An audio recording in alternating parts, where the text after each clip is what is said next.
Good evening, folks. Hello, hockey fans out there. You are tuned in to an OCA Media production of Panther Sports. We are proud to bring you this exciting Oregon Panther hockey match live from the Oregon Ice Arena. Tonight, the Panthers host the South Central Navigators, a co-op made up of Madison East, DeForest, Madison La Follette, Lodi, Poinet, and also the Madison Country Day School. All right, I am Matt Kingsley, and alongside me is Oregon junior Hunter Bavery and Oregon freshman Miles Nimchek. And we will be bringing you all of tonight's exciting action right here on OCA Media, your home for Panther sports. This exclusive OCA Media broadcast of Panther Hockey is brought to you in partnership with the Village of Oregon, a great place to live, work, and play. The Oregon School District, actively building competency, character, culture, and community. The Oregon Athletic Booster Club, doing great things for all Panther sports. Your membership dues directly support the student athletes. Consider becoming a booster today. One Community Bank, the Oregon Area Community Coalition, helping youth thrive. You can visit them at OregonAreaCares.org. Shackelford Heating and Cooling, hey, they were at my house today and did a great job. Panther Exteriors, Stoughton Health, and Wisco Industries, your trusted neighbors for generations. So a little background on tonight's matchup. The South Central Navigators are, Oregon's coming in here with a 3-2 record after some close 1-goal games, a 3-4 loss to West Salem, a 4-3 win over Madison West, 3-2 win over Baraboo Portage. Oregon was able to get a 4-0 shutout against Somerset. That was the first shutout in the illustrious career of goalie Nicholas Couillard. And then Saturday night, Oregon fell at McFarland, 1-3, in a very fun game to watch, very intense. Couldn't get the power play working that night. Oh, the lights are dim. The players are about ready to come on the ice. But we'll talk a little bit about the South Central Navigators. They're off to a 2-2 start, and the slow starts have been what's done them in this year. Their first game was a 3-5 loss to Viroqua. They followed that up with a 6-1 win over Baraboo. So that's a common opponent. They performed a little bit better in that game than. You want to get the camera mic? Oh, it's still coming through. We got a little the rock and roll music to start the game. So a little bit about that first game. It was they fell behind 4-0 in the first period. So Viroqua really came out strong, and South Central had that slow start. They battled back to make it 4-3, and then gave up an empty netter in the final minute. So then after they responded and beat Baraboo 6-1, that was a game where senior goaltender and captain Mason Beery stopped 41 of the 42 shots he faced. So great performance by the captain. And then in their third game, they got into a 3-0 hole again with giving up 2 goals in the first period. And they battled back to make it 3-2 before they gave up another empty netter. And there was a penalty-filled game. I didn't write down who that was against. Oh, failure on my part. And then last Saturday, South Central Navigators, they opened up a can on Stoughton, 12-1. I spoke with one of the assistant captain, defenseman Brendan Barrett, before the game, and he said that Stoughton only had 7 players dressed for that game, so there's not much Stoughton could do. So we're probably picking up some background noise, so I'm going to be silent for a minute, and I'll come back on when it's time to announce the starting lineups.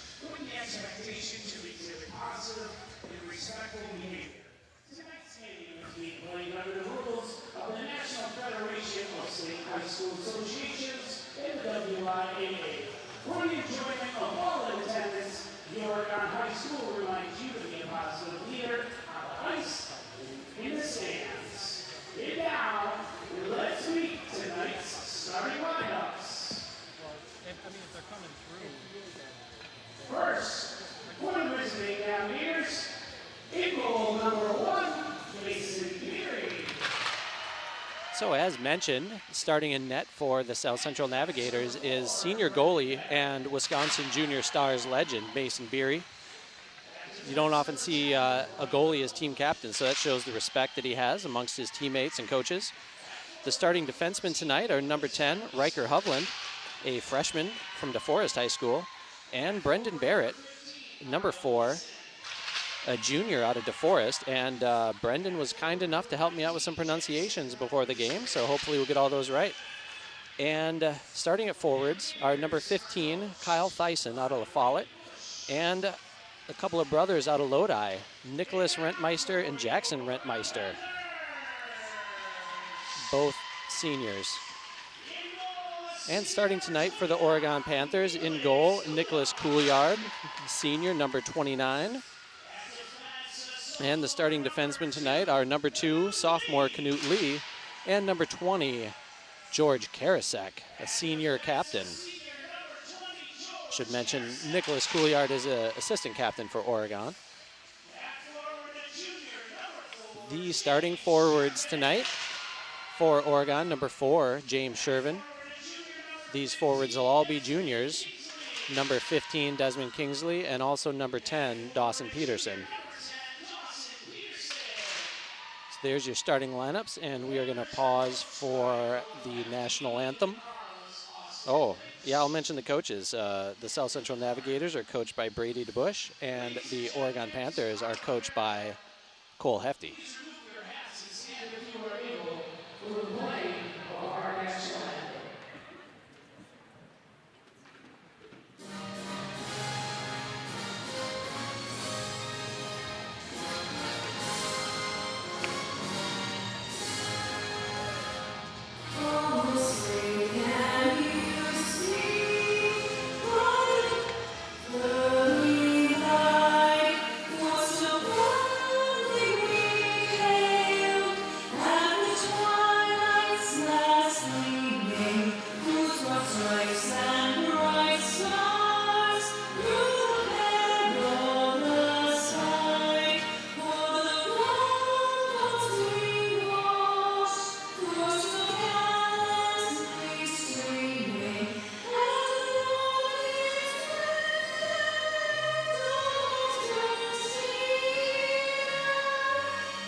We are moments from action here on a beautiful Tuesday night in the Oregon Ice Arena. Got number 3 in the house. John McKenzie just walked into the balcony here. Either of you guys ever been crashed into the boards by that guy? Oh, yeah, a lot last season. I was lucky I didn't have to play against him.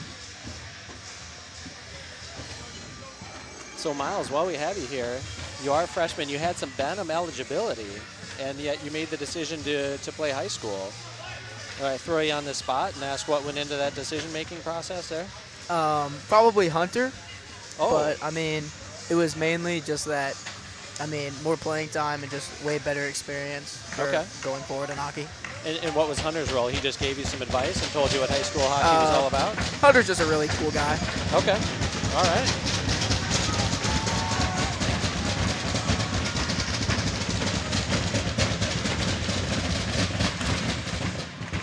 And the puck has dropped. James Shervin gets that faceoff back to Knut Lee. And now in the neutral zone, the puck's going to bounce around, and Kingsley brings it into the zone, and we had an offside. I think Shervin was just a half step ahead of him there.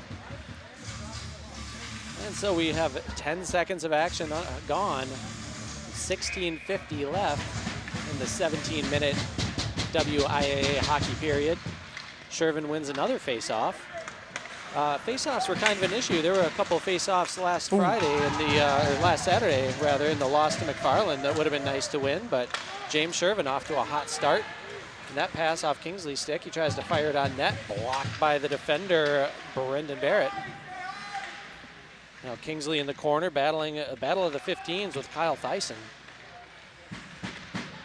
And Kingsley with the puck behind the net, gets it out to the point.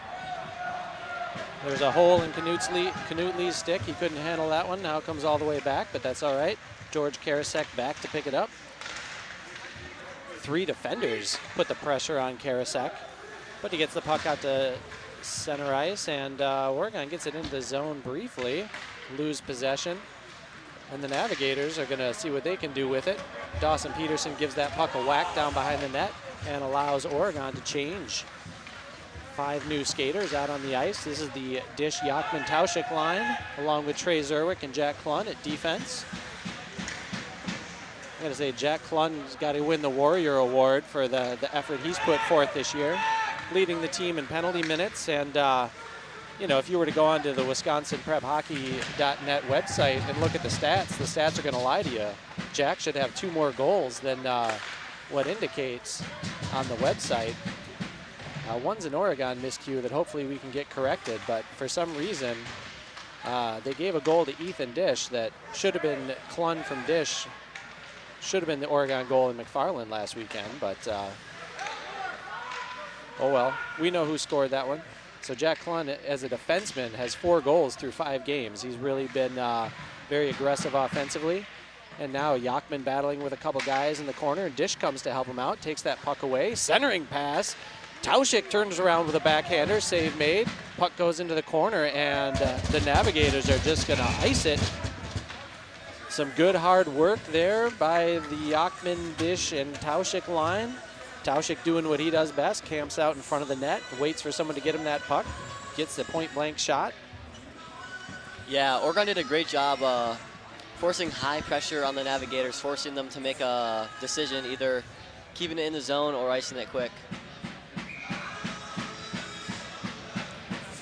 So far, the scoring totals. Ooh.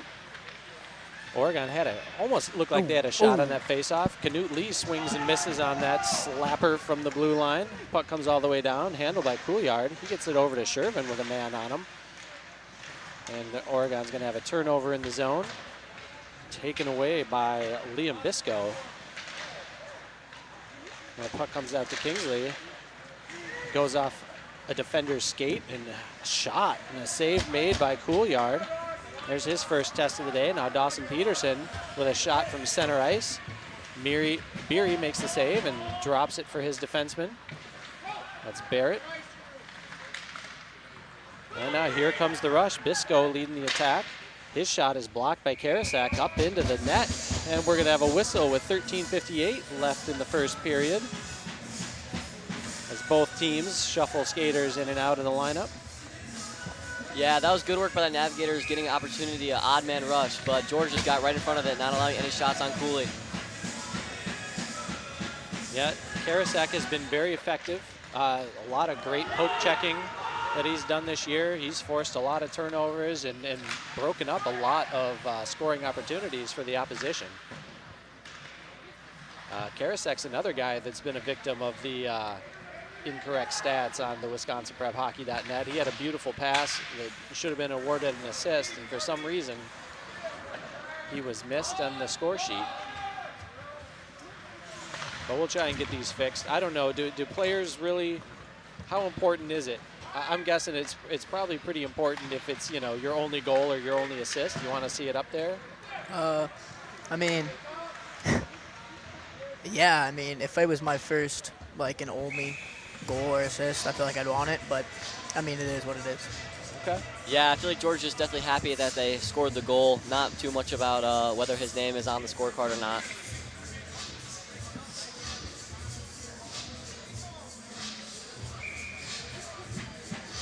Yeah, George has always seemed to have a team first attitude, so I know he's not making a big deal out of it. And Trey Zerwick's shot from distance is deflected, and that goes up into the net. So I think the goalie got a piece of it. It went right between the player's legs, and goalie's put a little pad on it. Oh, okay. Good eye, Hunter. So a save up into the net, and we'll have another face-off in front of Beery. Shervin's gonna, couldn't quite win another one. That one got tied up. Good job by Teddy Laffelholtz there.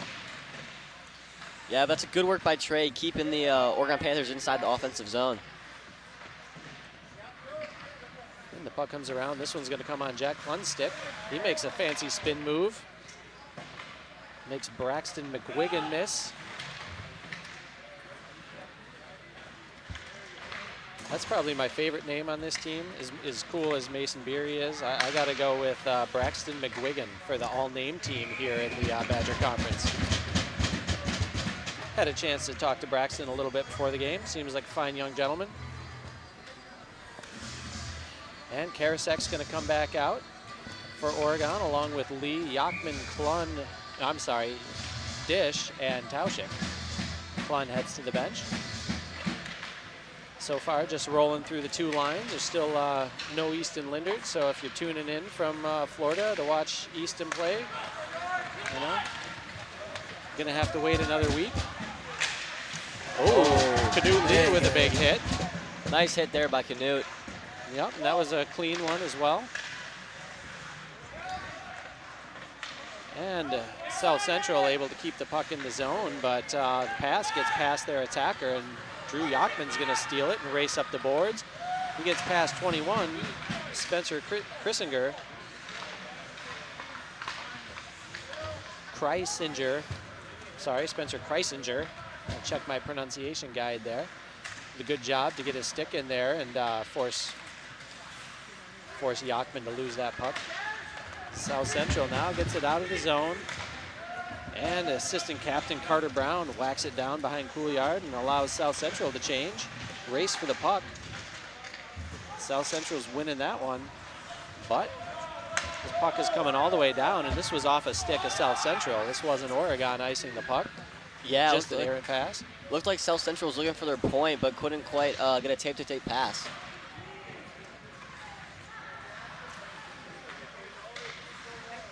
Klun working to keep it in the zone, but his man pushed him off the puck. And now a good job by Shervin to take out, and Dawson Peterson coming up with a big hit. Yeah, James steals the puck at center ice. He's got 3 men to beat. Can he do it? He beat 1, now he's beat 2. He's coming from behind for the wraparound. Kingsley tried to whack that puck home, couldn't get to it. Now it comes up to Dawson at the circle. I think Kingsley one-timer was saved by Beery. Of course, Kingsley and Beery were Wisconsin Stars teammates for a couple of seasons. Traveled to the likes of Pittsburgh and Detroit and Nashville and good old Fifth Third Arena down in Chicago. I'm trying to remember if it was which goalie dad it was. If it was Mason's dad that almost got in a fight with the timekeeper, or if it was a different goalie dad. We got a couple players tied up behind the play.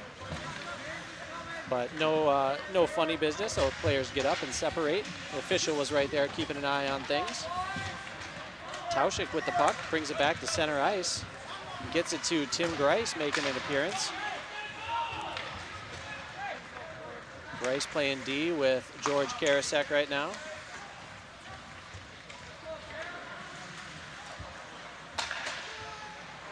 So do you pair with Tim Grice a lot in the JV games, Miles? Yeah, I like to think that we're just small and big together. Okay. I mean, it's just really fun playing with him. He's a great teammate. Yeah, Tim has always been that for everybody. Everybody loves Tim.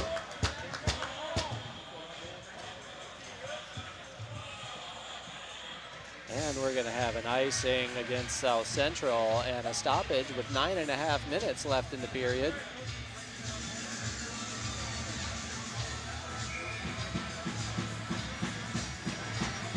Dish is going to take this face off. Dish has been getting a lot of work on the power play 1 unit. And his normal line with Tauschik and Yachman, but Preston Crom in on this shift. Big hit applied by Liam Bisco. Sends Tauschik to his backside. Not easy to knock OT over. He's been one of the more physical players for Oregon so far this year. Doing a lot of good work in front of the net. Getting some big hits on people. That time Preston took another hit.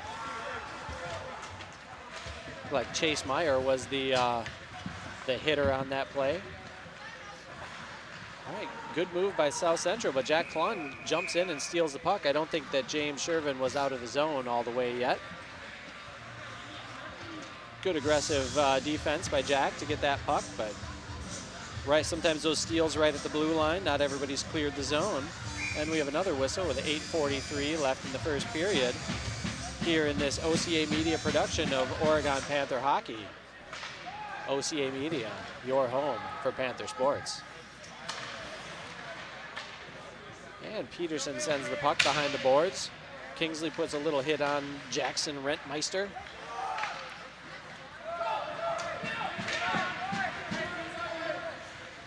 Rentmeister and both the Rentmeisters play soccer for Lodi. You ever played against those guys, Hunter? I've not. We never played Lodi in season. Yeah, I had the pleasure of reffing Lodi in the middle of a cemetery, of all places, down in Evansville. You ever play at that field? Like I have in a club, but never for high school. Okay. Here comes Shervin on the attack. This shot save made. Now Shervin and Peterson trying to get that puck, and James does come up with it. Skates it toward the middle, in between the circles, taken away by South Central. Oregon has 3 defenders back and a pass to nobody. I think Rentmeister thought he had somebody trailing, but they were ready to make a line change, so his pass to no one. Now Oregon's going to do the same. They're going to get some fresh bodies out there.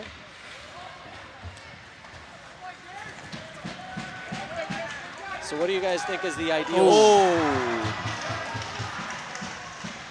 Canute Lee tried to put a hit on the larger Chase Meyer. Meyer's listed at 205 on the tail of the tape here. I mean, still a good body. I think that did help with the defense, even if he got laid out a little bit. Yeah, you can still slow a guy down, even if you bounce off him. Can mess up their flow, mess up their timing. Shot from distance by Canute Lee. Save made.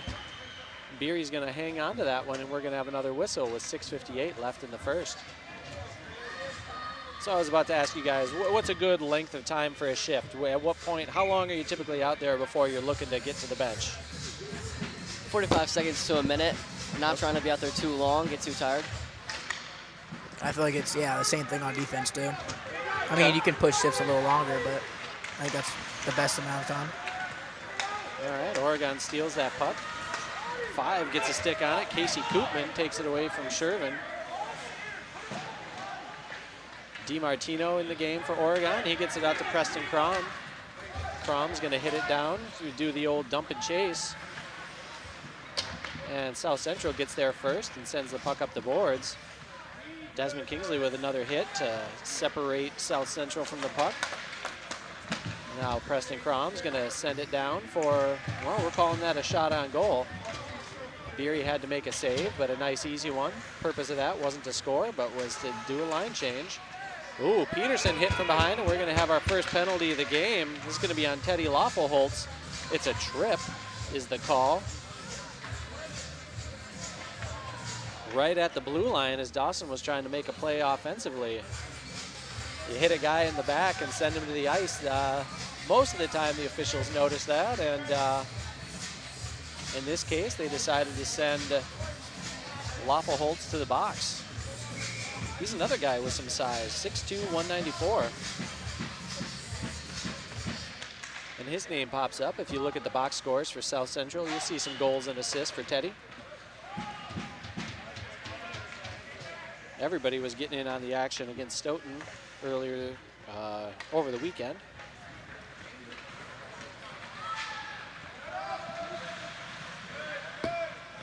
I'm not trying to pour any salt in the wounds on Stoughton, but so far this year they've been outscored 40-5. So the Oregon power play struggled a bit against McFarland. They had 2 5-on-3 opportunities that they weren't able to score on. The one goal was scored by Jack Clun late in the third period after Oregon was down 3-0, but it was still good to get that one. Break the shutout, get a little momentum going forward into your next game. Dawson Peterson works with the puck. Now he brings it out high, sends a shot. Tauschik got his stick up about as high as he can, but no high stick call made. Ethan dishes pass to Peterson, bounces off the boards, corralled by Dawson. Great center, you went across, and guess who? Owen Tauschik again puts home the power play goal. That's Tauschik's 4th goal of the year, and he also has 3 assists, most of those on the power play. That's it. All 4 of Owen Tauschik's goals this year have been on the power play, and 3 of his assists. All 3 of his assists have been on the power play. So Owen Tauschik is the power play machine. Great work. The most beautiful part of that play had to be the Peterson pass over to Dish. Dish had an empty net, put it off the post on the side, or I should say on the side of the net down low. But he got that puck right back and got it in front, and OT was able to send it home. Yeah, that was a good power play by Oregon, making sure to stay calm in the offensive zone, not forcing any shots that didn't need to be taken. Thyssen with a nice hit on George Karasek to take him down behind the net.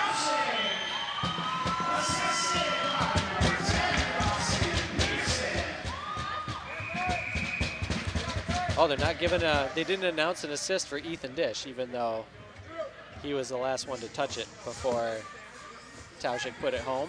So that's all right. They gave Dish credit for the goal that Jack scored in McFarland. So. And I can't complain too much. I usually miss who gets the assist. Just happened to see it that time. So we're back to action. Karasek sends the puck out of the zone, but just barely. He's dancing around the blue line. Now Ethan Dish drops it back to his big defenseman, Karasek. Perfect pass, tape to tape, as Hunter said.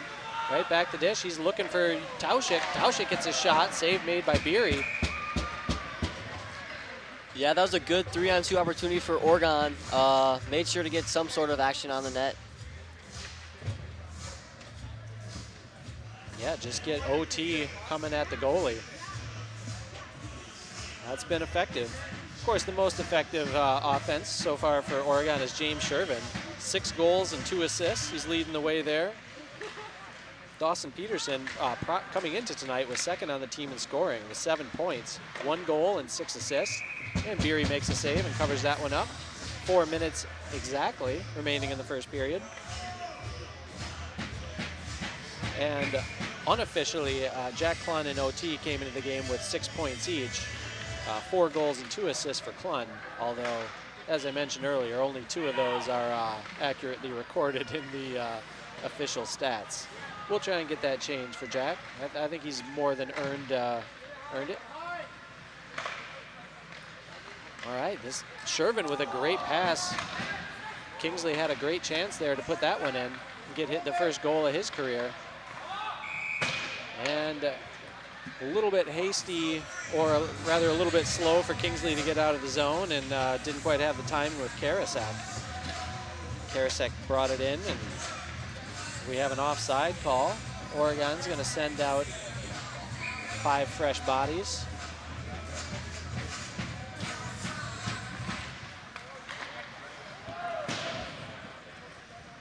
And we'll see what Dish, Yachman, and Tauschik can cook up, see if they can get another goal here.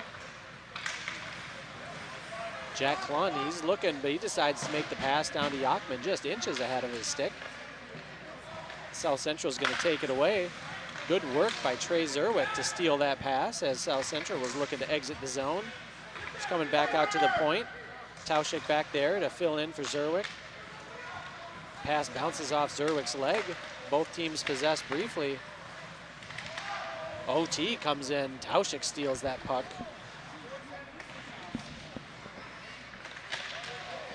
Yeah, great work by Oregon keeping the puck in the zone. 2 close calls. South Central could have got the puck out, but Oregon's staying strong in the zone. Now we have a whistle, and the puck is going to come all the way down and out. I didn't quite see what that call was. Did somebody play it with a high stick? A hand pass? Okay.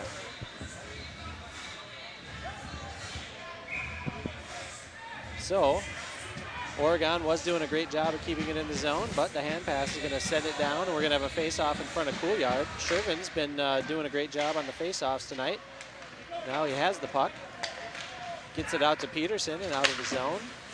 South Central takes it away at neutral ice.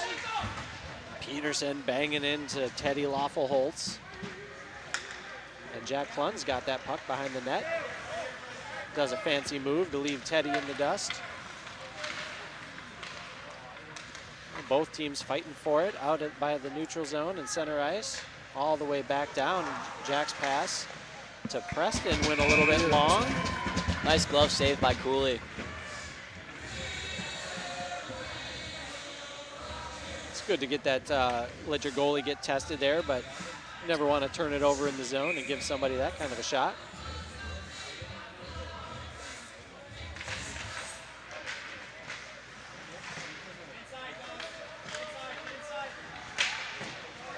Good battle on the far boards. Klun and number 7. Oh, I'm sorry, number 17, Braxton McGuigan. Now Crom checked, knocked off the puck, goes into the corner. South Central gets it out of the zone, but George Karasek's going to be the first man to it.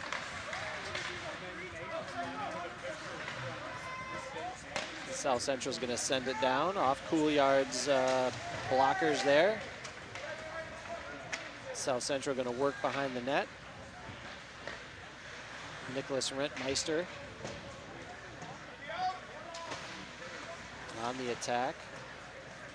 Now Peterson gets the puck over to Crom for Oregon. Taken away by Thyssen. But South Central unable to get much action in the zone, and it's back out to center ice. Oregon taking this opportunity to change up. Oh, we're already down to 1 minute in the period. We've got some parent night action coming up during this intermission. So Miles, Hunter, and I will all be heading down.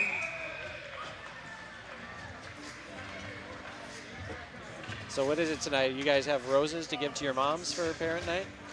Sadly, my mom's on vacation, but Oh, okay. Well, I saw Pops in the stands earlier. So. yeah, luckily he's here. What did dads get? Do they just get the thank you card? I think I'm just gonna give him a good hug. A hug? Okay. I think last year we got cards. Ooh. Klund works it inside for a shot. Save made and it goes up high into the net. Good attack by the defenseman. Yeah, I think last year I got, card. Flowers for moms and cards for dads.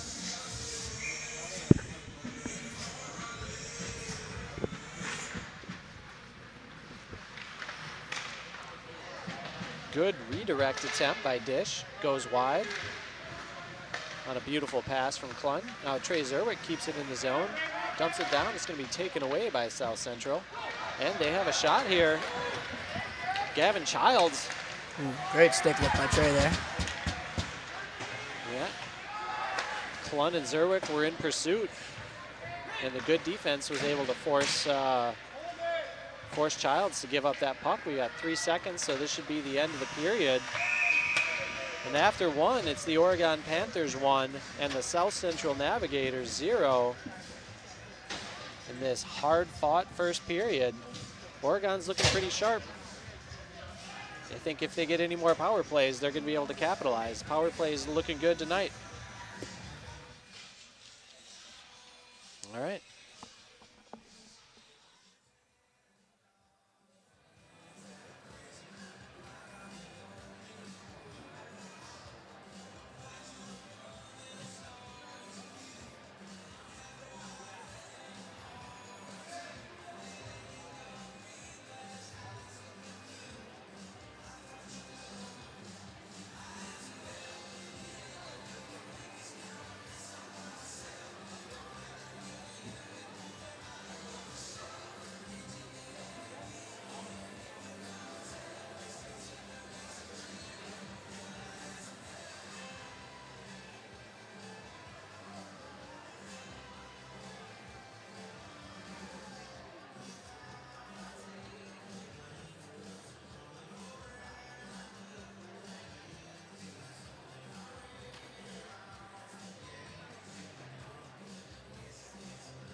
Keith DiMartino is here with Bill and Heather DiMartino.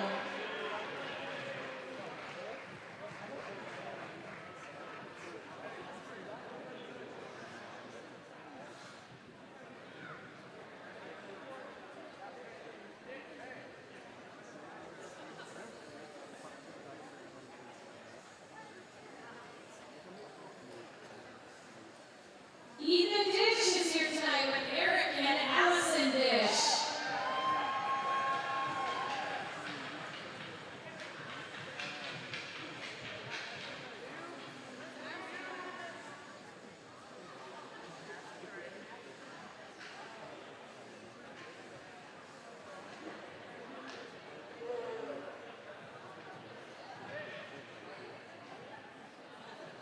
Timothy Grice is here tonight with Tom and Jen Grice.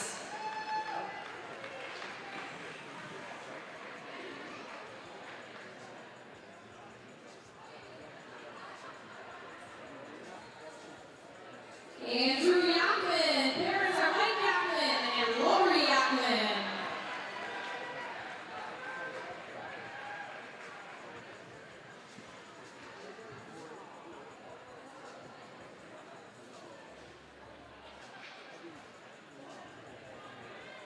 Deacon Johnson is here tonight with Ben and Sarah Johnson.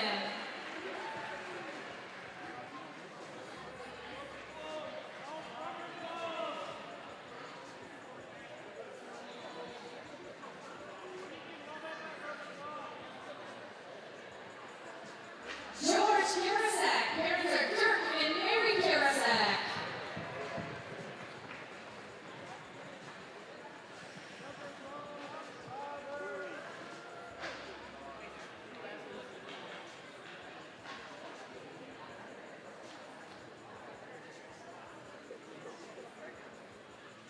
Desmond Kingsley, parents are Matt and Melissa Kingsley.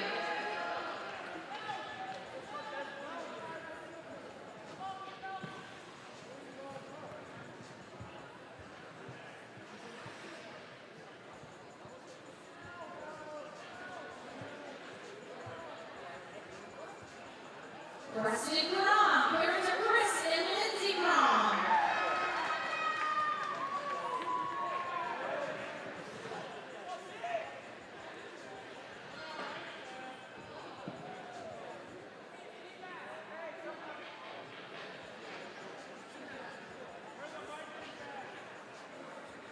Peyton Caprios, parents are Sean and Erica Caprios.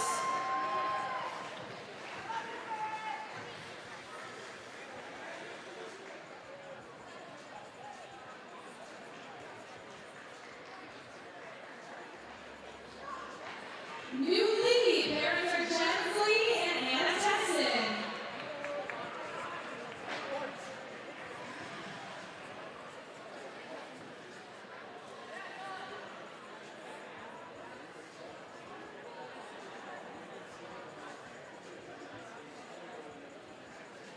Oliver Lenhair, parents are Keith and Amber Lenhair.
Ashley Wolf. Parents are Stacy and John Wolf.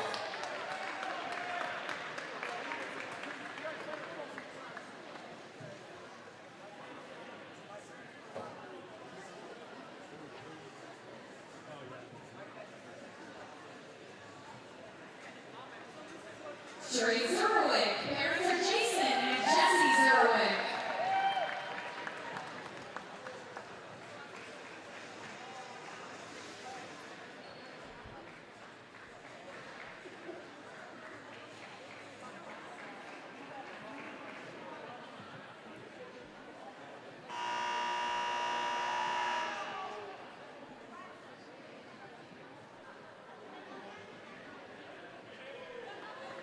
James Sherman. Parents are Troy and Beth Sherman.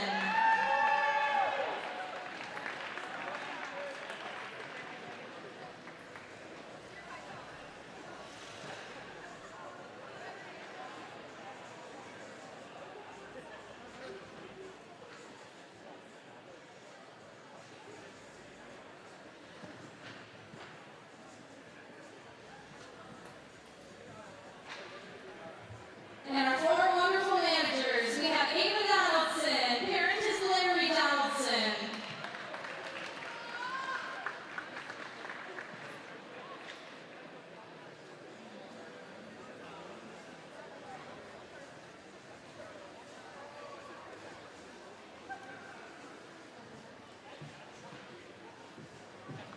Ella Hoxie. Parents are Will Hoxie and Hope Hefty.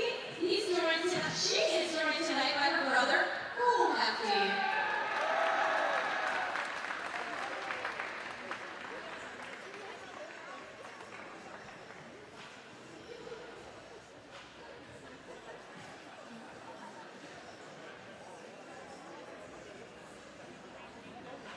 Sanaya Jackson is joined tonight by Nicole Jackson.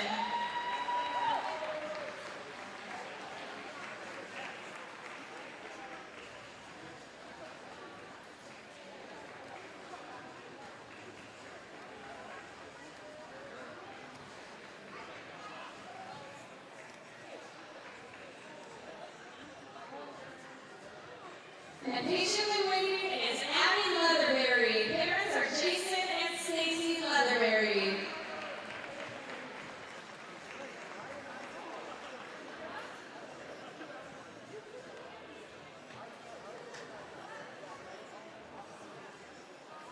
Thank you, Oregon hockey parents, family, friends, and students for voting tonight. Let's go Panthers.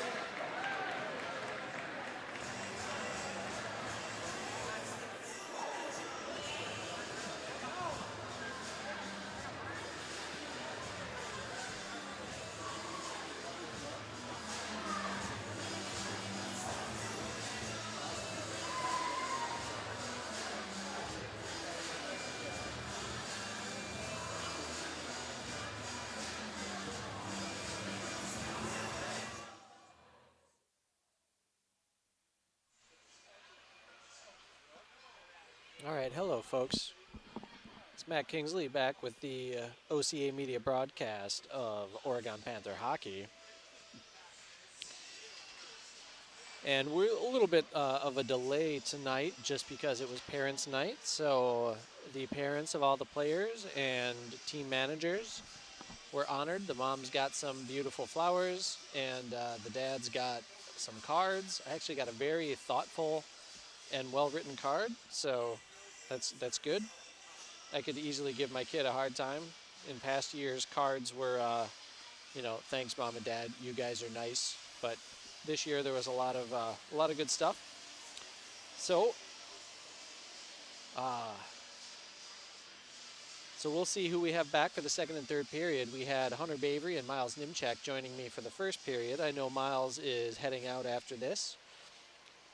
And so I think we'll have Sanaya Jackson and Hunter Bavery for the rest of the game. But for right now, it's just me. And while we do some Zamboni time, I'm going to note that this exclusive OCA Media broadcast of Panther Hockey is brought to you in partnership with the Village of Oregon, a great place to live, work, and play.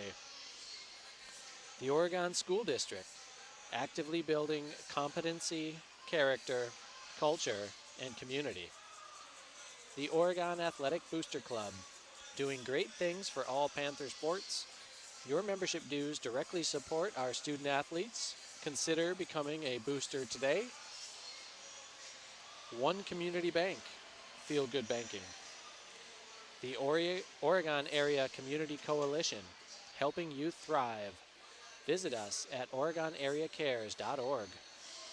Shackelford Heating and Cooling, Panther Exteriors, Stoughton Health, and Wisco Industries, your trusted neighbors for generations. So we hope that you're enjoying tonight's broadcast of Panther Sports. If your business or organization would like to join our family of sponsors, please reach out and contact Paul at OCAmedia.com for more information. That's Paul, P-A-U-L, at OCAmedia.com. So just what is OCA Media? We are your local community access television station.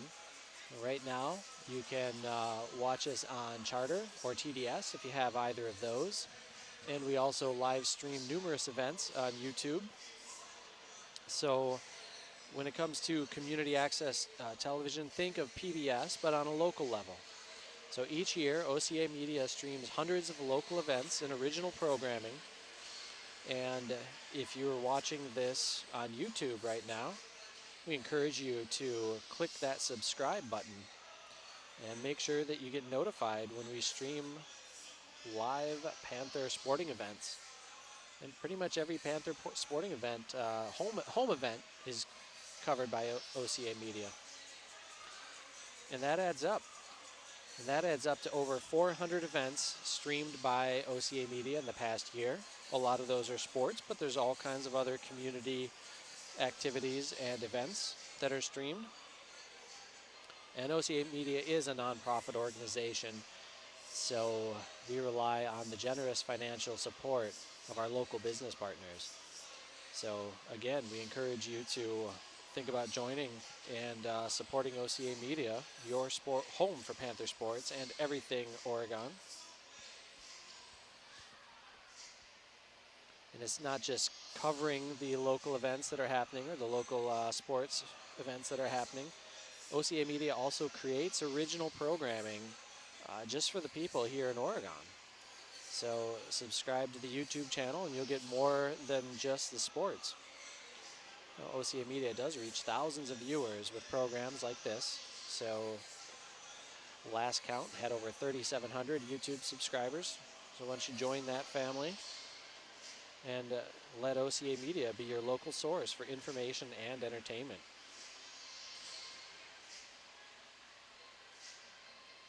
And another thing of note, so you've heard two Oregon high school students and hockey players earlier, and on other broadcasts you've heard other Oregon hockey players that have helped out up here, as well as team manager Sanaya.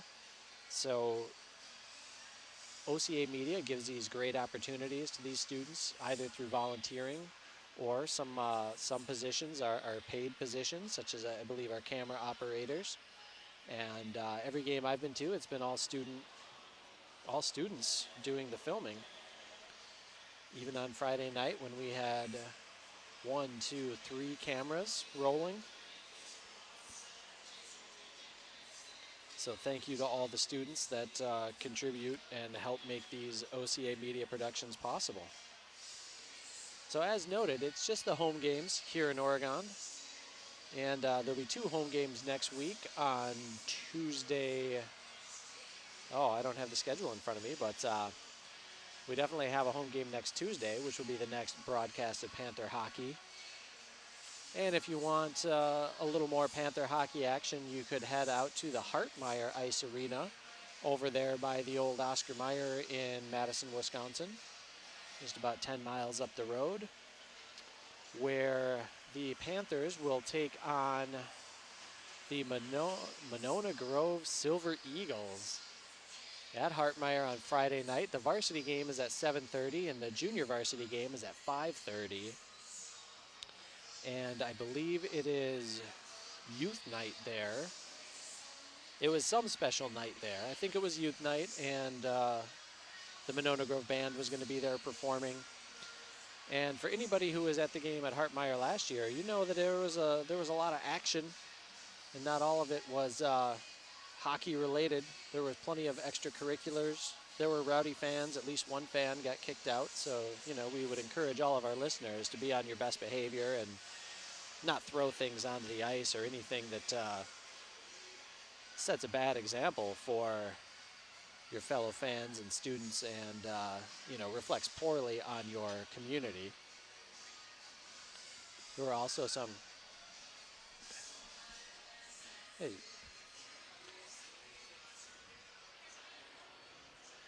But there could be some action. There could be a little bit of a grudge held over on Friday night. But right now, here on Tuesday night, the South Central Navigators and the Oregon Panthers have played a pretty clean game. I think there was only one tripping penalty on South Central. It was the only penalty that I can remember. Teddy Lawfulholtz. And Oregon was able to score a power play goal, the 4th power play goal of the year for Owen Tauschik. Power play machine for Oregon. So OT had that goal, and they gave Dawson Peterson an assist, and I thought Ethan Dish should have had an assist on there also, but I didn't hear it announced. Maybe I can check in with the scorers table and confirm that.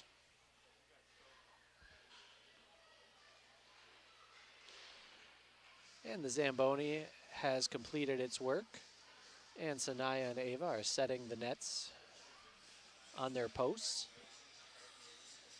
And so we should have the players back on the ice in a minute or two. It looks like there's not too many wet spots out there, so we should be good to go as soon as the players and officials come out to start the second period of this 1-0 game. Both Nicholas Couillard and Mason Beery, each team's reflective senior goaltender. They've done pretty good jobs.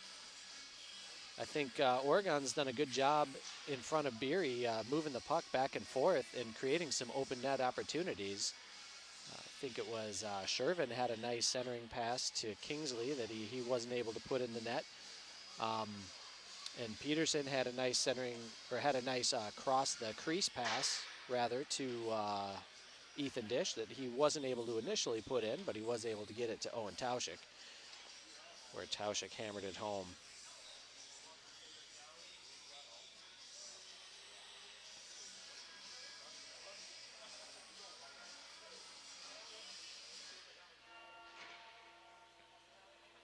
And here comes the heavy metal tolling of the bells, which signals time to get on the ice for the Panthers.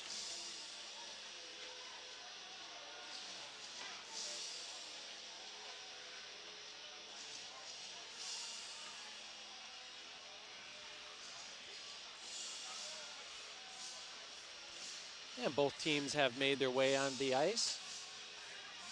Beery's working his skates around, kicking that ice up. Couillard's doing the same on his. Trying to get a little traction, make it so that ice isn't so slick under their feet.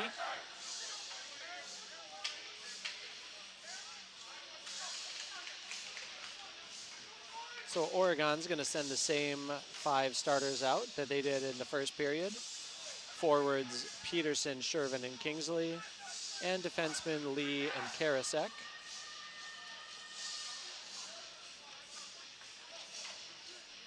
And it looks like the South Central Navigators are going to do the same. They send out the 2 Rentmeister brothers along with Thyssen, Hovland, and Barrett. And we are back to live action here in the second period. Rentmeister with a shot, save made by Cooley. Yeah, do you want to start the clock, Hunter? Oh, you did? Okay. Yeah, I wish it would show on there what it shows on the screen, because I never think the clock is running. Shervin with the puck. He's going to get it out of the danger zone and away from his goalie, Couillard. Gets it up the center ice before it's poked away. What are we calling here? Kingsley took the puck and threw it into the zone. Are we playing bantam rules and calling a delayed off, or calling a youth hockey offside there? I'm not sure what the. We can do the 3 headset setup if you want to get on there. Oh, okay. All right, appreciate it, Hunter. So Hunter's going to run the clock for us.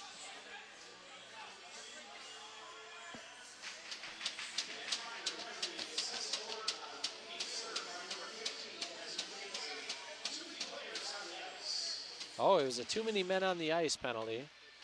So number 15, Desmond Kingsley, is going to serve that one. He's the designated penalty server. He got to serve the too many men on the ice penalty in their last home game. Good move made by Brendan Barrett to trip up Ethan Dish and get a round of raucous applause from the South Central bench. Now Jack Klun trying to do his penalty killing work, and he does. He gets that puck and he sends it all the way down off the boards and around behind Beery. James Shervin is going to be the first one there. I'm not sure how James got down there so fast, but that's one thing that James does. 1 minute he's in one place, and a second later he's the other side of the ice. James gets a little pop on number 4, Brendan Barrett, in the battle of the fours. Now South Central sets up on their power play. Still a minute left to kill. And with this whistle, 58 seconds left on the too many men on the ice power play.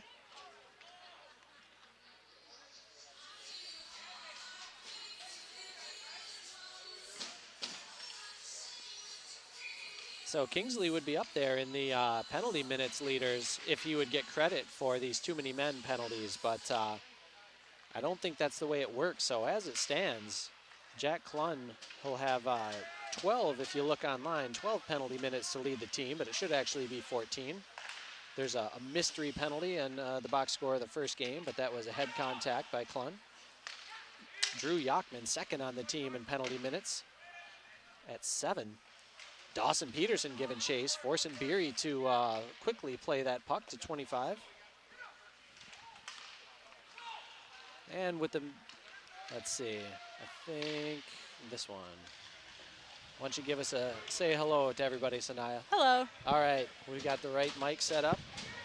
So the managerial duties are done, and joining us for the second period is Sanaya Jackson. Yeah. You got to take a nice picture with your mom and Ava. Yeah. Give her some flowers. Yeah. Anything else? Did she get a card or just flowers? Yeah, I give her a card and some flowers. Yes. Did you put any money in the card? No.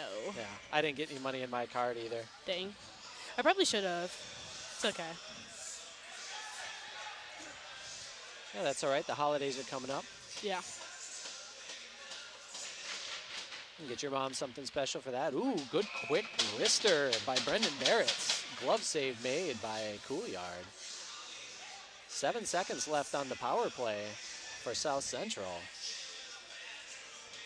So yeah, we gave Miles Nimchek his first action in the first period. He really wanted to get in there, but we do have the 3 mic setup, so Yeah. I could have got you, but we were just looking to get going. So sorry to rob you of the first period. No, it's okay.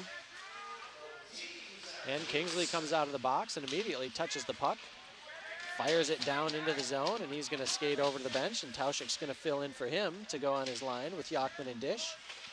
Yachman tied up down in the corner. Now Dish comes flying in. South Central digs it out of there, sends it down the ice. It's going to be a race. Trey Zerwick and Brendan Barrett. Well, I guess we'll call that a photo finish. Barrett with the puck in the corner. Zerwick throws his big body on there. Trey's about 6'4". I don't think we have the tail of the tape here on the Oregon roster. I wish we did. No, actually, me and Ava are going to get that in as the game is going tonight and later tonight. Sounds good. It sounds like your work is never done. No, not really. 2-on-1. OT with a shot and a save made. OT's going to get the rebound, but it bounces behind the net. South Central sends it up on the boards. Trey Zerwick keeps it in. Yachman giving chase. It's going to be a race between Yachman and Brettmeister. And South Central gets it out of the zone, but Oregon has 3 back. Jack Klun's going to handle it. He surveys the ice, gets it up, waiting for James Shervin at the blue line, brings it into the zone. His shot goes wide. It's going to come all the way back out to the blue line. Good job by Tauschik to keep it in. Well, taken away at the circle. And the puck is still loose. Kingsley racing for it. There's 4 defenders there, but Jack Klund steps up. His shot, save made by Beery's glove. So you missed in the first period. I was talking about all the fun places I've got to see Mason Beery in net. I've watched him in Detroit, Pittsburgh, and Chicago, among other places. He's always been rock solid, whether it's for the Navigators or the Wisconsin Junior Stars.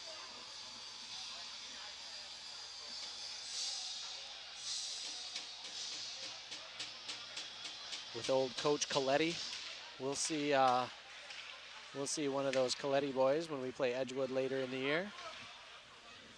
And back to action, 12:40 left in the second period. Knut Lee's pass up to Kingsley, sent back to Shervin, and Oregon maintains control. Shervin with a head of steam, brings it into the zone, tries to get it past Casey Koopman. It's coming all the way back out to the point. Once again, Knut Lee with a hole in his stick. That's about 3 that have went right through his stick today.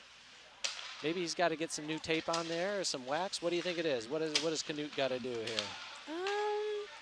Honestly, I think maybe it's the stick and maybe it's just getting used to the gameplay and finding the right headspace. Okay. I think maybe for Christmas, Knut's dad should get him a nice Rhinelander Hodag shirt, and he can wear it on game days underneath his pads. Yeah. It's kind of like something a superhero would wear, right? Yes, definitely. All right, a great pass off the boards for South Central up to Kreisinger, but some good pursuit by the Oregon defense to catch up to him and force the takeaway. But Oregon, their pass was just a little bit off, and it goes all the way down for an icing. We're going to come back with 11:31 left in the second, and we're going to have a face-off to the right of Nicholas Couillard. Nicholas's dad did a good job holding down that the red carpet for people to walk on. I know my first step onto that carpet, that thing gave way and moved about a foot. I'm lucky I didn't land on my tuchus. Yeah, that happened to me actually while I was setting the nets. Okay. I did indeed fall. It was okay though. It was a graceful fall. Well, I saw you down on the ground in front of the nets. You talking right before this period? Yes, yeah, right before this period. I was setting out the nets and I did fall. Got a little laugh from the opposing team's student section, but I don't really care. It was funny. And of course, the opposing team student section is made up of multiple high schools. This is a co-op. Yes, it is. So I'm not really quite sure what school they're from, but it could be a DeForest, could be what else? Well, here's the roster right there. There are DeForest, Lafayette, Poynette, Lodi, East. And don't forget the MCDS. Oh, MCDS, which yeah. I believe it stands for Madison Country Day School. Yeah, there's one of the only goalies, one. right? Yeah. Yeah. Paul Vamacher, he played in the JV game. Yeah. Took the first period and a half out there. It was another good performance by Oregon's JV. They've been scoring goals left and right this year. And everybody getting in on the action. At least 3 of the defensemen scored goals today. Yeah. It's good to see. So with 10.5 minutes left in the second period, Shervin's going to take the face-off against Bisco. And the puck rattles around into the near corner. Kingsley gives chase, and he gets it up ahead to Shervin. He's trying to get a shot off, but he's getting harassed by Bisco, and then Shervin gets taken down, but this is going to be a penalty on, I believe that's Chase Meyer that put the hit on Shervin. And so Chase Meyer is going to take his bubble into the bench. I'm sorry, into the penalty box. He's going to get 2 minutes for, what are they going to call here? Rough, interference, what are we going to call? A roughing. A roughing, yeah. All right.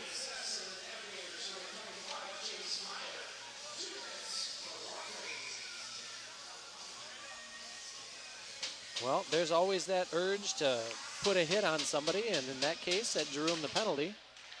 Deciding it really wasn't a hockey play there was the determination by the official. And his power play was, after a really rough night, Saturday night in McFarland, but it's pretty easy to make an excuse there. I'll come back to that. Yeah. But after that rough night for the power play in McFarland, Oregon came out and scored on the first power play. And they did what one of the things the power play has been doing best, which is get the puck to OT in front of the net. And there's Tauschik creeping in with Shervin with the puck.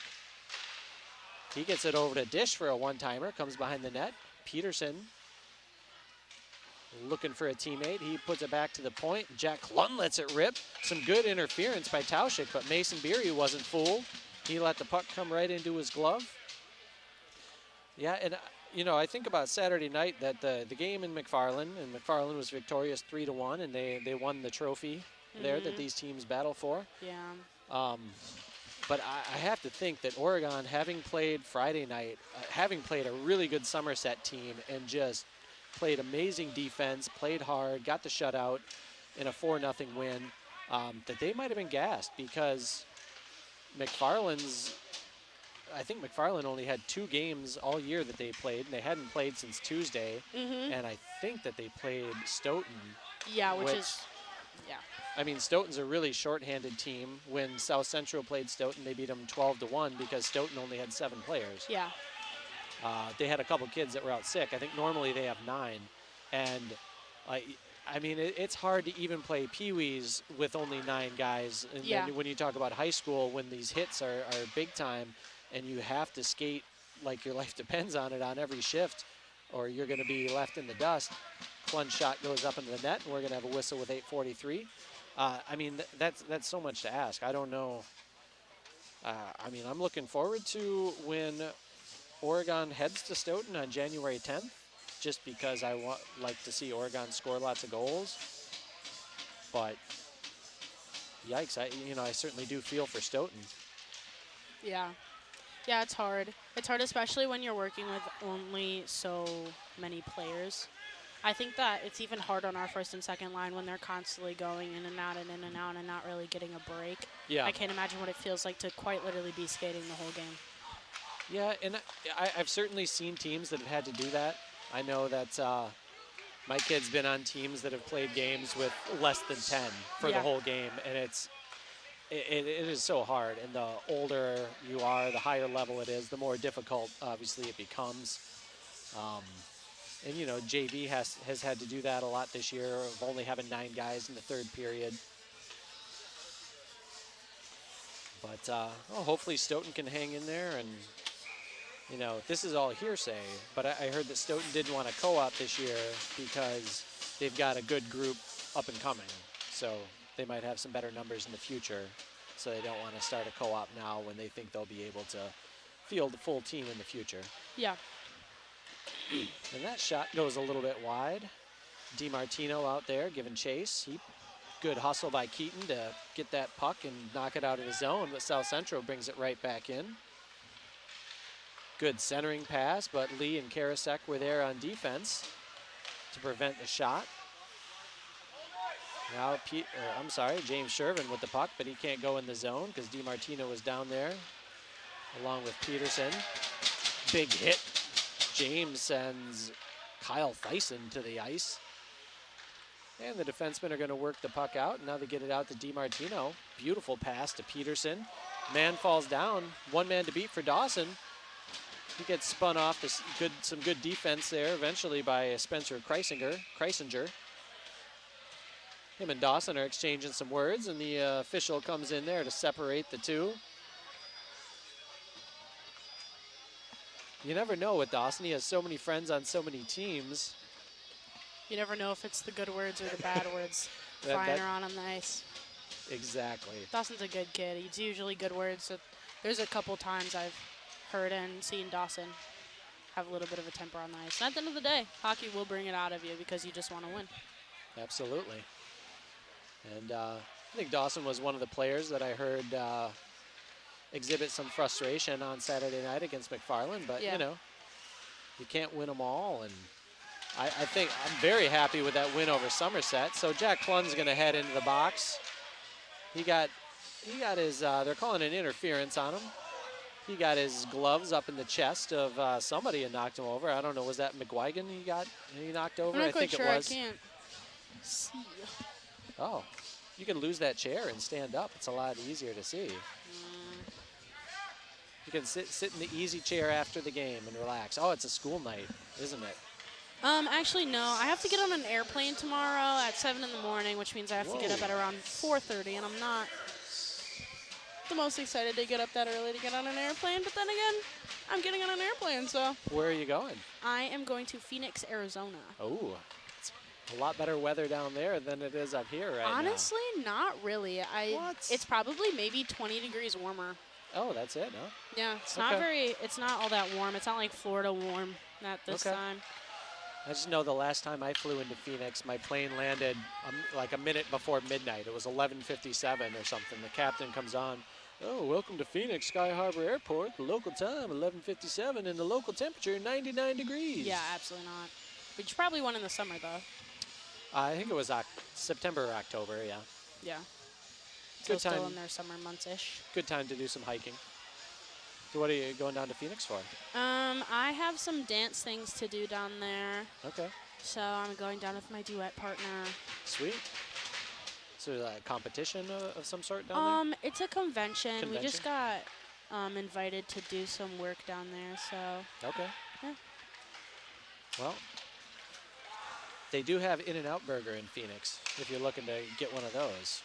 I don't think there is actually one close to where I'm Oh. going. Okay. And we're going to have another penalty on Oregon for a trip by Trey Zerwick. He got his big stick under Thyssen and took him down. You could definitely tell it was an accident. He sure did put his head, his stick over his head and kind of just stand there for a second. I know that one of Trey's goals this year is to cut down the number of penalties he's getting in his season. He's doing good so far. I think he only has 2. I feel like any other year he'd be about 6 now, probably. I've got him down for, that would be his 4th Or his penalty. 4th. So 8 penalty minutes so far in the year earned Yeah. by Zerwick. But I've seen him earn more penalty minutes than that on a single shift back Yeah. in Bantam days. yeah, there was a Bantam game where I was working the penalty box up in I think it was up in Onalaska, and I had a lot of company. And I think Trey managed to get a minor and a misconduct. He got a 2 and 10, and then he mouthed off to the ref and he got a game misconduct. So Sounds like Trey. No offense to him. Love the kid, but ooh. well, yeah, like you said, he's made it a goal, and the penalty minutes are way down. He's playing good, clean hockey out there, but yet he'll still step up and defend his teammates if needed. Oh, hey, so will you be able to run the clock? Yeah. Okay. Forgot all about that. So thank you for the reminder. All right, so the 5-on-3 is done as Klun comes back on the ice. Zerwick will be in the box for another 42 seconds. And we'll see what South Central can do. They managed to get a couple shots in on Cooley on this power play. But Jack Klun with some good defense behind the net, stealing the puck, sending it all the way down the ice. Retrieved by Brendan Barrett, one of the DeForest players, and an assistant captain. I don't know if I mentioned that earlier about Brendan Barrett. That shot doesn't get all the way through as Jack Klun steps in front, makes the save for Couillard. That one does, but 2 saves by Cooley. The students are loving it, but they thought the shot snuck in, but from our vantage point, it definitely did not. Cooley made 2 or 3 saves, at least on that last flurry. And Dish with the puck. He's going to be able to bring it into the zone. The attempted hit by Rentmeister fails, and Rentmeister knocks himself down. That's Jackson Rentmeister. Good job by Tim Grice in the game to keep the puck in the zone, send it down, give Dish a chance. Instead, it's going to come all the way back out to Klun. He dances around a skater. His shot goes wide, or maybe it was he was trying to get the puck to Yachman, who was camped out in front of the net. Grice loses that battle of 17s, and McGuigan gets a good hit on him and takes Grice down, but Oregon has the puck up. Dawson Peterson with a backhand save made by Beery. Now Peterson controls behind the net, putting on the brakes, dancing, doing a spin move. Dawson is a wizard with that puck sometimes. Good shot from the point, goes off the back. I think that went off the back of Childs. Shot from Klun, that thing was a rocket. That's one way to protect your goalie, just turn around and absorb a puck. So Klun behind the net up to Dish, and Dish gets it out of the zone. DiMartino and Peterson giving chase. Now DiMartino heads to the bench. Preston Crom in for him. But Riker Hovland doing a good job possessing, the starting defenseman for the Navigators. Now Klun, the neutral ice. He's going to dump and give his guys a chance to change. Grice and Peterson off. Lee and Tauschik on. Good job by Lee to keep it in the zone. His shot deflected by by Eddie Sabin. Sails up into the net for a stoppage with 2 minutes and 10 seconds left in the second period. Oregon Panthers clinging to a 1-0 lead here on this OCA Media production of Panther Hockey. Preston Crom's going to get to take a face-off here for Oregon. And he'll be up against Kyle Thyssen, a sophomore out of Madison La Follette. South Central bringing it up. They're able to get it into the zone. Karasek harassing the attacker. Somehow the puck came free in front of Couillard. I don't know if Rentmeester had a chance to get his stick down for a shot. Kingsley's shot, save made by Beery. A couple old Junior Stars teammates. Huge hit. I think we had the hit of the game there. Freshman Preston Crom getting victimized by Kyle Thyssen.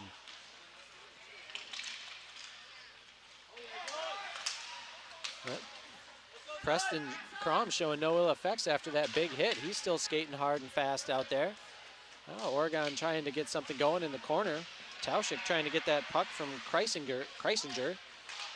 Good centering pass to Crom, but the defense was there to poke it away. DiMartino comes up with the puck. He's getting ridden into the boards by a couple of guys. Beery saving that one. Now OT trying to dig that puck out. He's looking for a backhand pass. Wasn't able to get it through two defenders. And now South Central gives chase in the neutral zone, but Canute Lee gets there first, sends it in. There's an offside on Oregon. They didn't have the zone clear, but for some reason South Central ices the puck. They weren't in any danger of a turnover there, but I guess somebody was tired and wanted a break.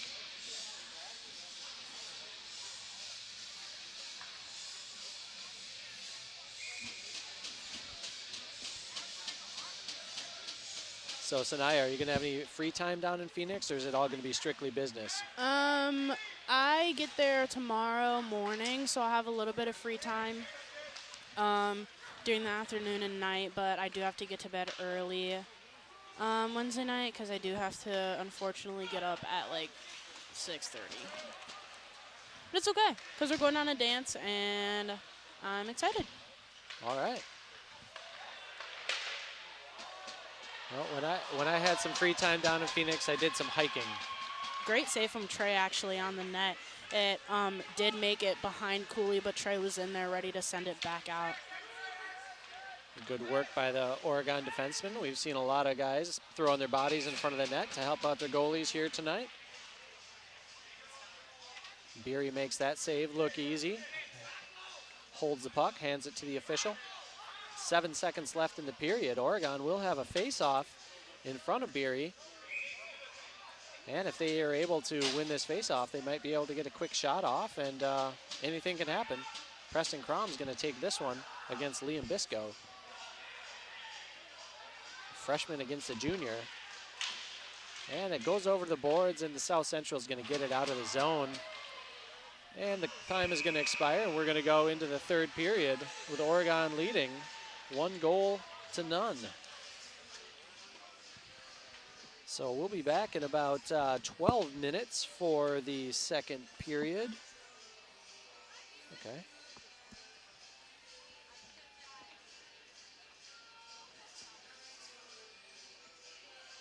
Yeah.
Hey, welcome back, folks.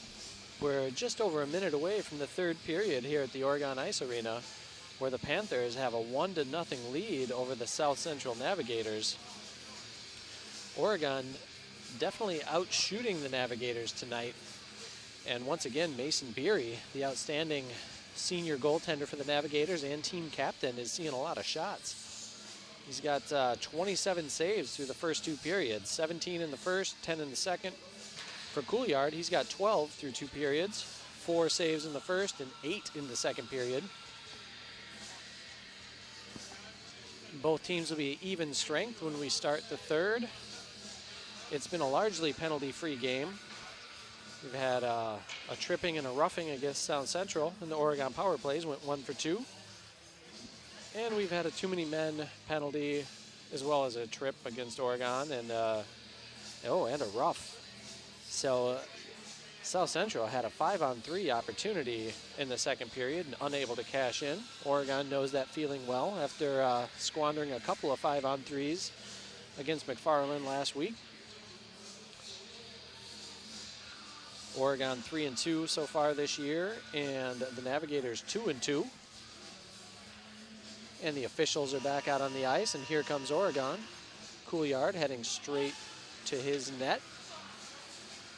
He's tearing up the ice, working in that crease, getting it just how he likes it. Beery doing the same down on his end, as the Navigators and Panthers both head to their respective benches.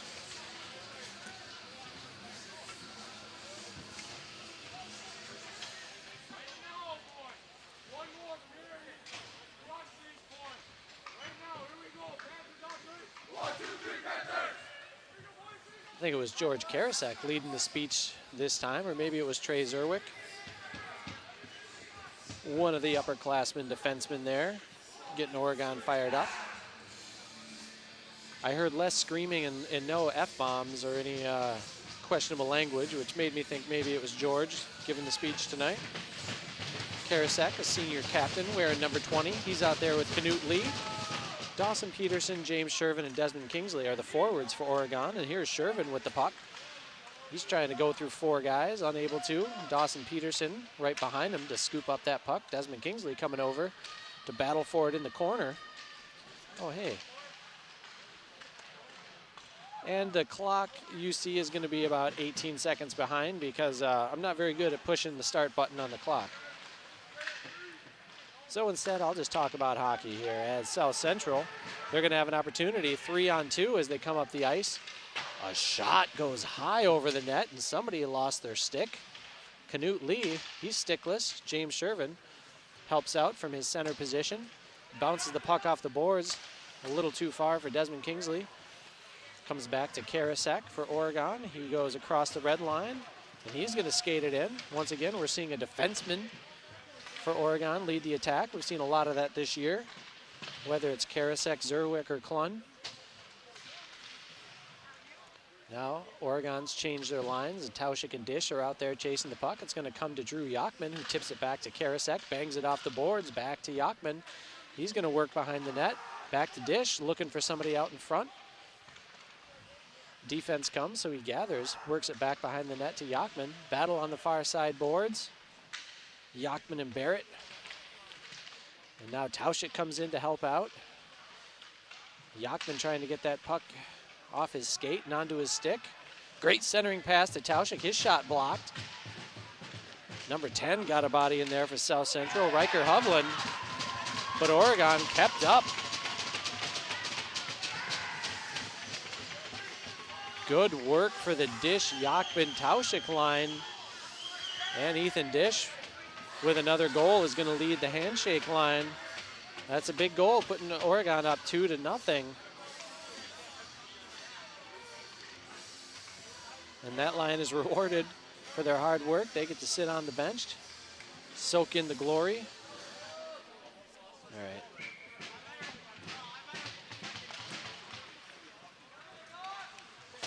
And so there was 15:18 left on with that goal. I know your clock is going to say 15:02. I'm going to wait and start the clock here once we get the time right.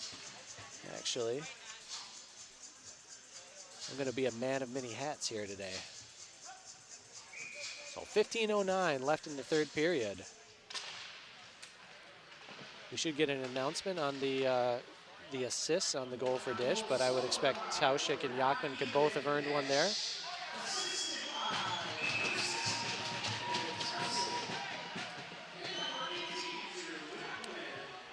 And both of the forwards were given an assist on Dish's goal. Tauschik and Yakman. The even strength goal. Oh my goodness.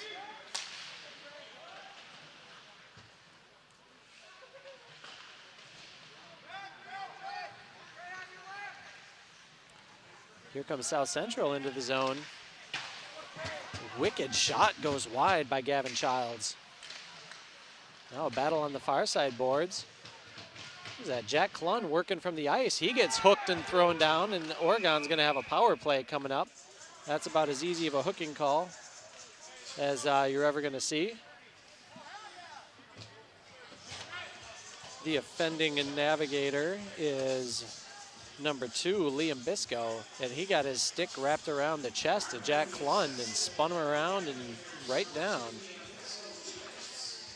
So Oregon's going to have a power play here. 14:28 left in the third period.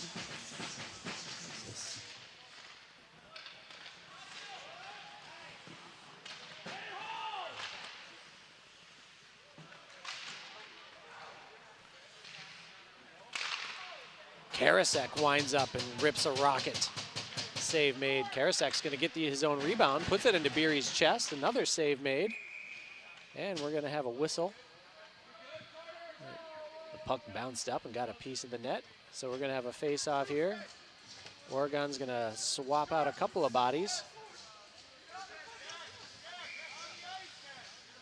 Peterson, Dish, Tauschik, Yakman, and Clun. Oh, the official doesn't want Jack coming out on the ice. He's going to make somebody stay. He's going to make Karasek stay. I guess Jack was a little too slow getting off that bench. Try to make that late line change. Sometimes the officials will send you back and say, not today, junior. So we are right at just under 14 minutes in the period. Oregon has a minute and a half on the power play. Dawson Peterson working behind the net, looking for somebody. He decides to go out high to Jack Clun. Jack's shot bounces off a defender and past Beery off the boards. The Navigators recover, and hey, backup goalie getting some action on the bench. As that shot was deflected, Miles Kulivar, DeForest senior, was able to get his glove on that dancing puck before it came into the bench and did any damage. That wasn't a screamer, nobody had to duck. And the puck is dropped. Good job by Clun to keep the puck in the zone. Really had to stretch. Now he lines up. Some good screening of the goalie by Tauschik. Jack's rocket almost found a way in there, but Beery was able to get it with his chest. Now here comes Dish. Bring it into the zone. Fires a shot. Save made by Beery. Clun's going to scoop it up. Fires it from the circle, and another save made by Beery. No, Oregon continues to pepper senior goaltender Mason Beery. He's got the C on his chest for a reason. He's earning it. Mentioned in the pregame that he had a 41 save effort in the victory over the Baraboo Portage team. He's had another high save game this year as well. Here comes Shervin bringing it into the zone. Dish has to battle a couple guys after that pass was a little, a little slow, gave the defense a chance to recover. 10 seconds left on the power play.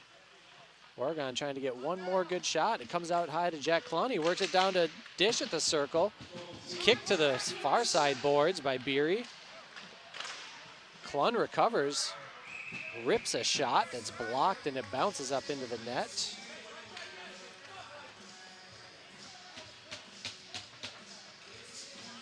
12:20 is the time left in the third period. Oregon Panthers up 2-0 on the South Central Navigators.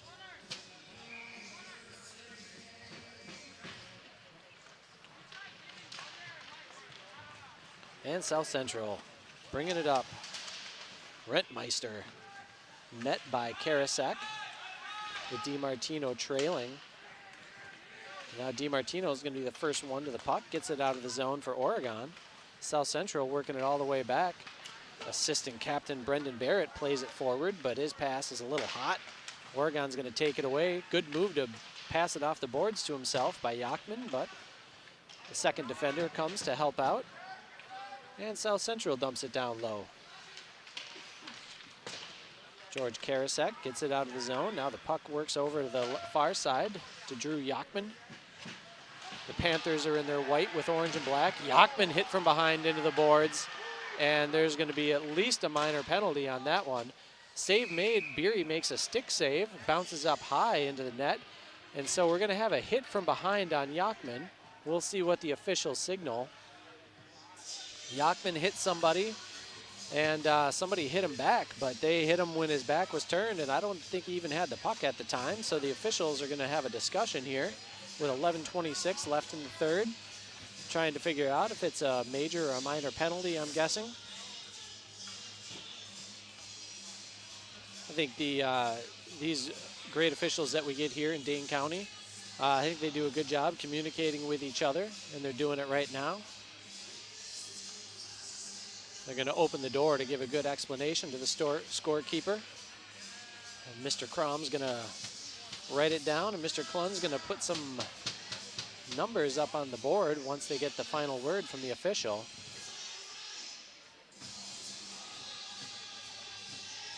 So it looks like it's Kyle Thyssen over there in the bench.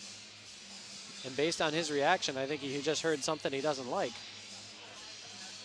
He's getting a 5 and a 10. The official just came over to inform Coach Hefty of the Oregon bench, and we're right above the benches, so I was able to hear the official announce it as a 5 and 10. So joining Thyssen in the penalty box will be Logan Meyer, a senior forward for Lodi High School. So the 5-minute major, that's going to stay on the board, and then Thyssen will stay an additional 10 minutes in there, so effectively his night is over unless this game goes to overtime. So you'll often see that, sometimes with a major penalty, sometimes with a minor, and additional misconduct will be added on. Sometimes it's a 2 and 10. In this case, it was a 5 and 10.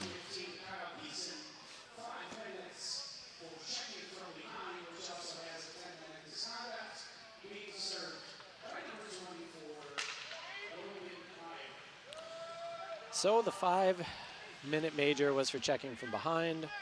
And James Shervin working from the top of the circle. His shot is gobbled up by Mason Beery. Let's see. Beery had 27 saves coming into the period, so he might set a new season high depending on how this power play goes. Shervin at, whoops. Neutral ice. Now it's Klun bringing it in. Klun rips a rocket. It was outside of the crease, but Beery got a stick on it to kick it behind him anyways. Good centering pass. Tauschik and Dish were both there, but it kind of went between them. James Shervin holds the puck and is going to reset. Tries to get it over to Dawson Peterson. Pass was a little hot.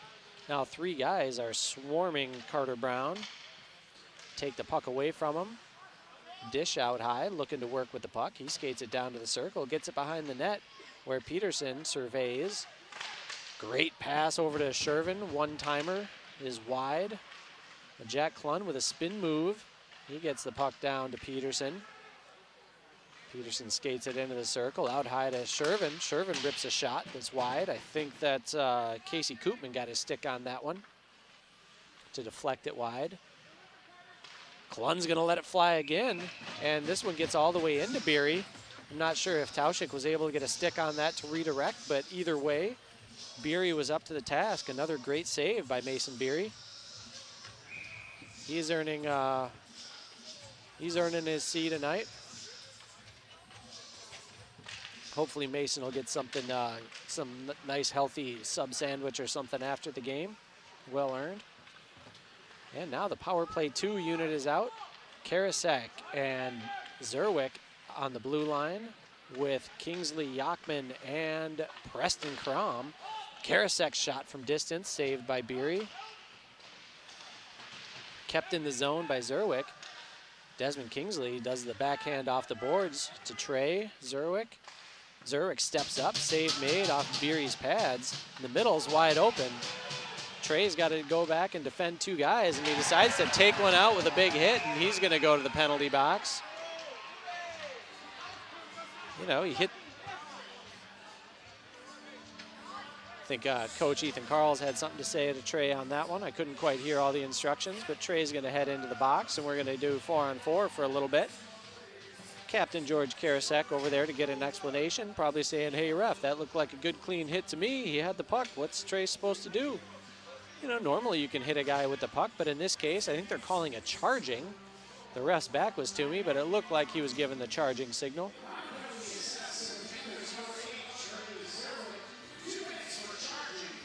And charging is the call, so it'll be a minor penalty. And even after this penalty's over, and Oregon goes back to a 5-on-4, they'll still have 48 seconds of power play. So we're going to have some exciting 4-on-4 hockey for you, as the Oregon Panthers lead the South Central Navigators 2-0 here in the 3rd period. And the puck's going to come down, given chase, and Riker Hovland's going to scoop that one up. His pass bounces off the stick of Barrett, but Barrett's able to get it off the boards and recover. Stolen by Peterson. It's a race for the puck, battle of the 10s. Dawson gets there first, but he's tied up by Hovland. And it's going to come over to Barrett. And in the battle of the 4s, he's able to get it past James Shervin. South Central going to take their time with this. Now work it up. Here's Barrett. Brings it into the zone, lets it fly. The shot goes over Couillard's shoulder. I think Jack Klun got a piece of that. Deflected high and wide. Klun skates it behind the net. Clock is going, all right. Ooh, Klun wins the battle of the 5s there. Goes right around Casey Koopman. But there were other defenders waiting, and South Central has control of the puck right now. Barrett's going to bring it back behind Beery. And now that he's got a dish given chase, he turns on the Jets, gets it to the red line, and dumps the puck. South Central could use, some of those guys could use a change, I think. Karasek able to get the puck up the dish along the near side boards. Over to Klun. Klun dancing in front of Couillard with that puck. He drops it off for Karasek, who's got Dish streaking up the ice. Touch pass by Yachman to Dish. Dish is able to fire. Save made by Beery. Kicks it behind the net. Now Dish given chase, as well as Yachman.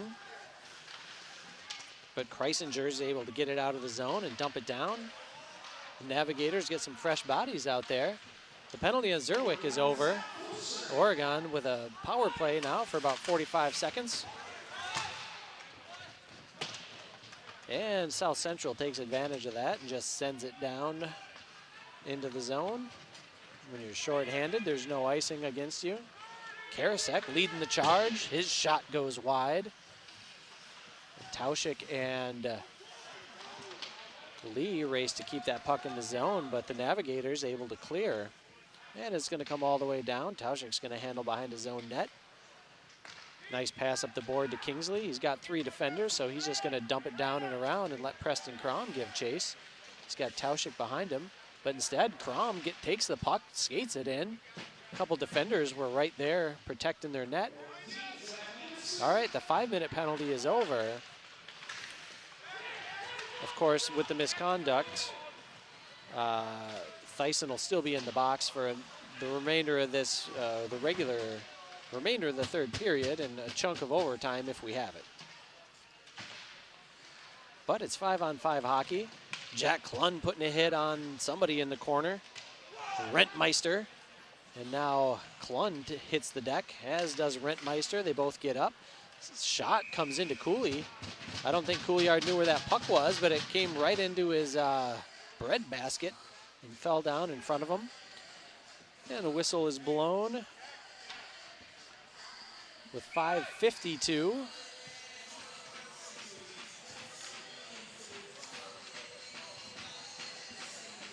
We'll reset this clock for you. All right. James Shervin's going to handle this face-off for Oregon. He's got Keaton DiMartino on one side. Klun and Peterson and Zerwick also on the ice for Oregon. And Shervin brings it into the zone. He's got Peterson streaking on his right. Shervin with a point-blank shot, save made by Beery. And here comes South Central on the attack. James Shervin back into the zone. He forces his man into the zone to create the offside.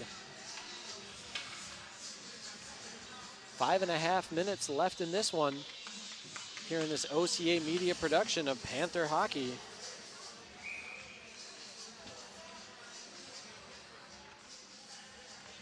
Shervin again on the face-off.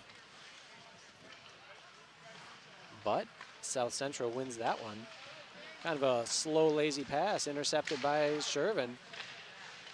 He's got multiple defenders on him who poke the puck away. And they're going to send this one all the way down for an icing. I think the skater for South Central tried, was that Barrett? He tried to get the puck up and give his guy a chance to skate under it, but carried a little bit on him. Went down across the red line for an icing, and with 5:13 left in the game, we'll have another face-off.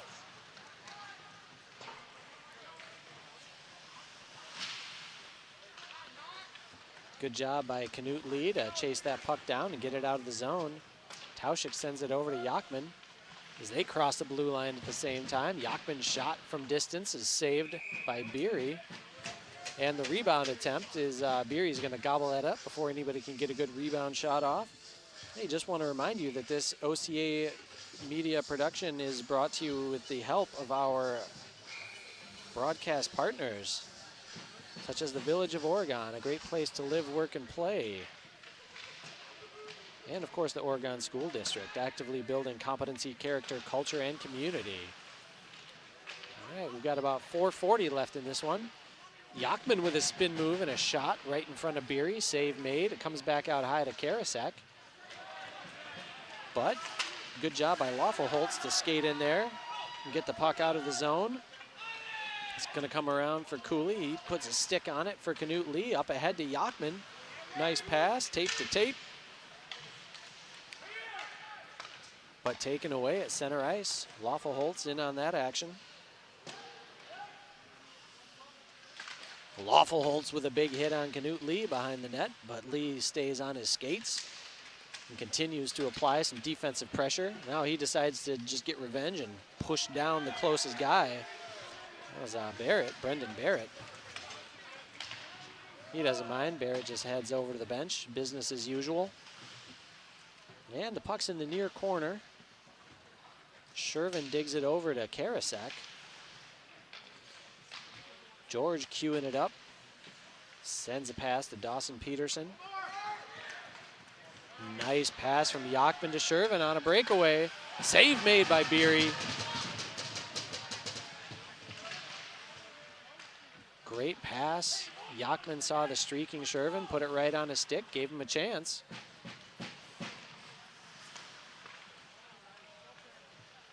Now some good pressure on the Oregon forecheck to make South Central waste some time in their own defensive zone.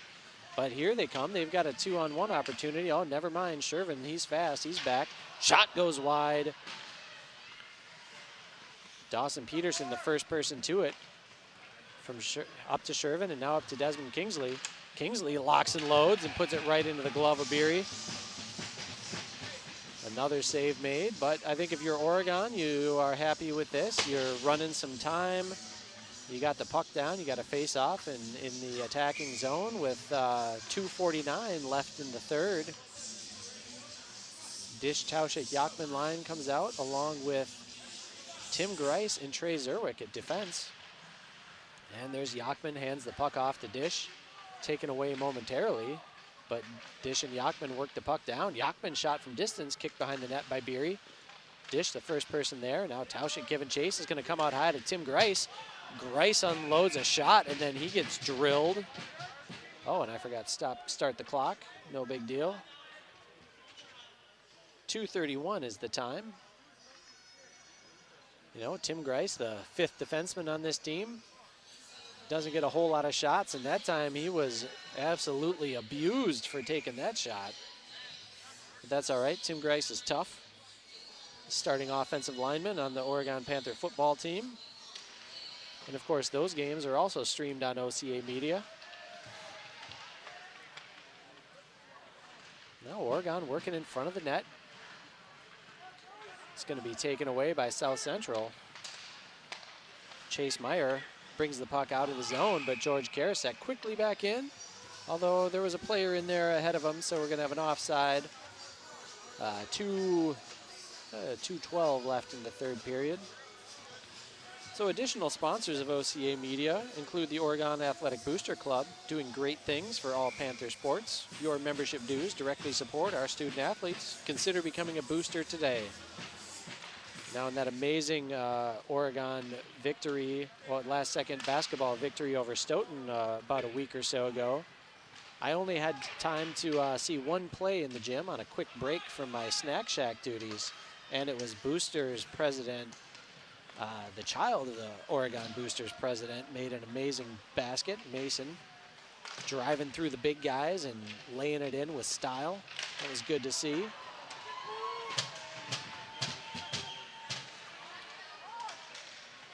And a little pushing and shoving against the boards, the battle of the tens there. Dawson's pass a little bit ahead of DiMartino, taken away by South Central. Running out of time, they've got a minute and a half. Beery's out of the net, and an extra attacker will be on for South Central as they take the face-off in front of Couillard. Coaches are letting everybody know that there's an empty net. So South Central is going to have the extra attacker. They'll have 6 skaters out on the ice versus Oregon's 5. We'll see what the strategy is. Who's going to get the empty netter here? It's always a big thrill. Jack Klund had an empty netter. Oregon had 2 empty netters actually in the 4-0 win over Somerset. It was actually a pretty tightly contested 2-0 game until those 2 empty netters.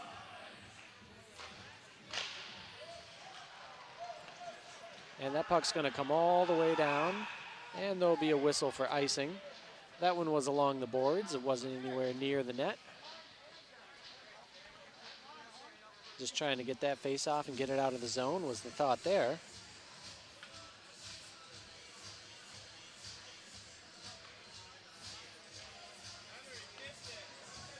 And the officials are discussing. They might move where the face-off is. Coach Hefty doesn't like where the face-off is. He thought the puck was tipped and should have been either not blown or, you know, sometimes if there's a mistaken whistle like that, you'll move the puck down to center ice. Now that one was definitely an icing by Oregon. I didn't see anybody in the vicinity to tip that one. Still a little bit of hooting and hollering going on. It's construction night here. We got several OHS students in the student section wearing their bright day glow green and orange vests. And I even saw one hard hat in there earlier. All right, we're just over a minute left. Extra attacker on the ice for the Navigators. They're going to set up high. Barrett from the point. His shot doesn't get through all that traffic in front of the net. Dish tried to get it up ahead to Yachman. Yachman's still going to race up there and get it. He was looking for his first goal of the year. Shot went a little bit wide. He had a defender all over him. Jack Klund doing the smart thing and passing it off the boards. Yachman might be wise to play it back to his defenseman here. Oh, he wants that goal, but he gets it up in front. We could have an icing. No, the refs wave it off, and Tauschik giving chase, battling with Barrett for that puck behind the net. In comes 10 to take it away, Hovland. And Barrett's gonna hold that puck, try and get it up. Time is ticking away for the Navigators. And Oregon gets the empty net goal with 14 seconds on the clock. And they're going to collect that puck. It looks like Desmond Kingsley might have got that one. That is the first goal of Desmond Kingsley's career. And Trey Zerwick helping his buddy out and giving that puck to coach to hang on to. Kingsley did have 1 assist last year on a goal scored by number 14, Isaac Rotier.